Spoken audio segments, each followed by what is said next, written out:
Благодарам, почитувани граѓани, почитувани медиуми. Ќе се осврнам на неколку суштини кои што овој извештај ги има пред нас. Морам да кажам, ако општо критикувам се, дека сега барем морам да нотирам за храброста на државниот правобранител за сите оние забелешки кои што се инкорпорирани во извештајот.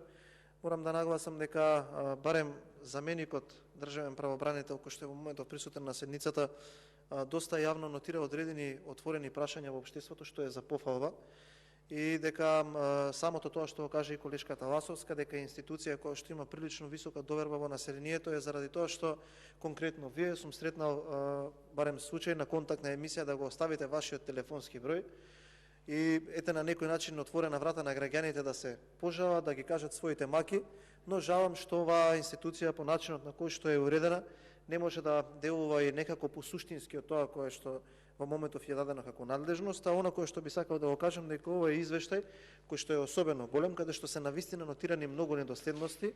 Нормална влада која што сака да им помогне на граѓаните, во најмала рака би ве повикала вас и вашиот тим во владата за да види што од ова конкретно може да се исправи, односно како оваа институција наречена Влада на Република Македонија, која што може да ги администрира сите овие грешки, би поправила дел од она кое што е вклучено во извештајот, но општиот впечаток на јавноста го споделувам јас, а тоа е дека едноставно нема никаква волја да се подобри она кое што граѓаните секојдневно го живеат. Јас ќе се осврнам на три дела од овој извештај заради тоа што е особено комплексен и габаритен.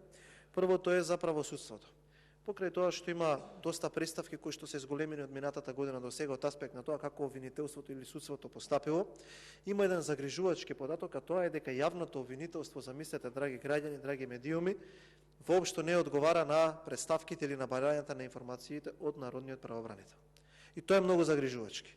И зошто е тоа така? Само заради тоа што тоа јавно обвинителство е целосно ставено во функција на партизираноста на оваа држава, односно на коалицијата ДУИ и СДСМ.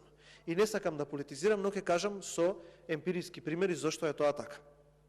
Во држава има две имиња кои што се синоним за јавно обвинителство и кои што најчесто се споменуваат, тоа се Љубомир Јовевски и Ислам Абаси. Љубомир Јовевски е обвинител кој што во моментов чека да биде именуван за уставен судија по предлог на СДСМ и да биде изгласан од мнозинството на СДСМ и на ДУИ. Како очекувате тој обвинител да постапи по некое дело кое што е сторено од овие функционери на овие две партии, а тие утре треба да го гласаат? Тоа е невозможно. И токму поради тоа, ова јавно обвинителство не одговара на представки од народниот правобранител, дури кога луѓето си ја бараат правдата преку народниот правобранител, затоа што, логично се поставува прашањето, ако тоа обвинителство се дрзнува да не им одговара на народните правобранители, тогаш како би му одговорили на некој граѓанин? Еве, јас имам случај директен, кој што неколку денови повикувам на отварање на истрага, новинарите повикуваат на отварање на истрага, затоа што во моментов во оваа држава е евидентно, еклатантно, пред очите на сите граѓани и медиуми се мести тендер од 22 милиони евра и никој не реагира. Обвинителството не отвара истрага. Зошто? Заради, сега зборуваме за вториот обвинител. Јовевски го тргаме на страна, ради Абази. Ради тоа што гледаме како пешачи, како седнува, како тера ручеци со функционериве од ДУИ. Вие очекувате тој да ги санкционира? Нема да ги санкционира. И затоа како никаде во светот нема да одговара јавното обвинителство на представки од народниот правобранител. Второ, има случаи кога народниот правобранител се упатува со акти до одредени органи на државната управа, а тие не ги прифаќаат укажувањата. И тука ќе поделам во три подгрупи. Во овие три случаи кои што се главни, ќе ги кажам слабостите на системот, а овие три подгрупи ќе кажам колку всушност најдоброто администрација е корозивен, корумпиран и нефункционален. Прво, дојдовте на вас советување дека ќе укинете радиодифузната такса. Во самиот извештај можете да видите дека има многу представки дека се уште стигнуваат сметки за радиодифузна такса. Ај што тие 300 денари им ги преплативте по 10, дури не успевате да направите систем каде што тие сметки ќе престанат да пристигнуваат кај граѓаните. Втората работа, дигитализацијата во образованието. Целото општество се крена, ви укажуваше дека тоа не треба да се случува на тој начин. Имаме нотирано во извештај на народен правобранител и дигитализацијата остана само на заемот од 22 милиони евра, кои што никој до сега не знае каде се завршени. Парите се испокрадени, парите ние ќе ги враќаме, демек ќе правевме дигитализација, а немаме учебници во образованието. И третото кое што е особено, еве би кажал индикативно, дека МВР не ги открива сторителите на кривични дела. Тоа значи дека во Македонија најголем дел од кражбите се нерасветлени. Сите познавате некој кој што бил ограбен во својот дом, во својата компанија, а МВР не го нашол сторителот. А како да ги најде МВР сторителите, кога пред некој ден се случи колумбиско убиство на 300 метри од центарот на градот и никој не знае кој го стори тоа убиство?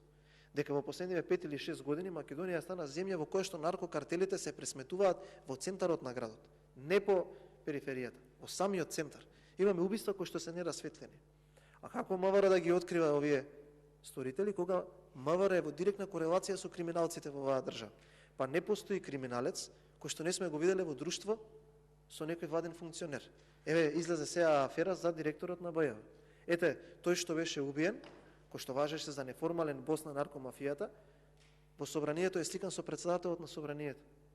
И ние очекуваме тие сторители да бидат санкционирани, да бидат казнети. Нема да бидат казнети. Заради тоа што во оваа држава владата е во директно посредство, е сврзан САД, е алка со организираниот криминал. И токму затоа ние ќе читаме во извештајот на народниот правобранител дека МВР не ги открива сторителите. Заради тоа што сторителите се секојдневни гости во кабинетот на министерот за внатрешни работи, во кабинетот на министерот за заменикот министерот за внатрешни работи, кај председателот на собранието. Затоа што криминалците доаѓаат во исто време, замислете, ние имаме случаи кога што ученици од основно или дечниот градинка се во собранието, а на кат погоре ноторни, озогласени наркобосови седат во собранието. Затоа МВР нема да ги открива сторителите. И третата работа што сакам да ја кажам, има нотирано недоследност во работните односи. Тоа е одмаздата кон неистомислениците. Неоправдано преместување во друг град, неоправдано деградирање, неоправдано шиканирање, неоправдано доделување казни на работното место, неоправдано доделување на санкции или на дисциплински комисии. И тоа е нотирано во извештајот на народниот правобранител, за кој што јас верувам сите ќе се согласиме дека е институција во која што може сите да веруваме. Ете ги трите работи кои што укажуваат зошто на оваа држава не може да ја тргне на подобро. Зошто во оваа држава секојдневно, катадневно се случуваат катастрофи, дека сите оние, би кажал, сфери во општеството, дали е администрација, дали е здравство, дали е обвинителство, нека излезе некој, нека ми каже каде е нотирана некоја работа која што е подобрена. Не постои таква. Таква работа не постои. И не е ова хистерија негативна, што би рекол премиерот, туку ова е реалност која што ја живеат граѓаните на Република Македонија. И на крајот би сакал само да упатам една, нека биде како добрен глас до народниот правобранител. Ве замолувам сериозно да се заангажирате за работничките права, затоа што во држава има компании кои што наоѓаат начин да не го почитуваат тоа што им следи на работниците, односно таа која што е основица на плата и која што треба да биде сметана надвор од минат труд. Има компании кои што тоа го ставаат под една закрила надвор од законот и едноставно не им дозволуваат на работниците согласно законот за работни односи, односно согласно работничките права, да го добијат тоа што им следува како плата. Односно, во основица го пресметуваат и минатиот труд. Тоа во нормална држава не би се случувало, но во држава во која што инспекторат или инспекторати се ставаат луѓе кои што доаѓаат од партиските штабови, може да се случи се. Односно во држава во која што директори на инспекторатите имаат тарифа од 3 до 5.000 евра, може да се случи се.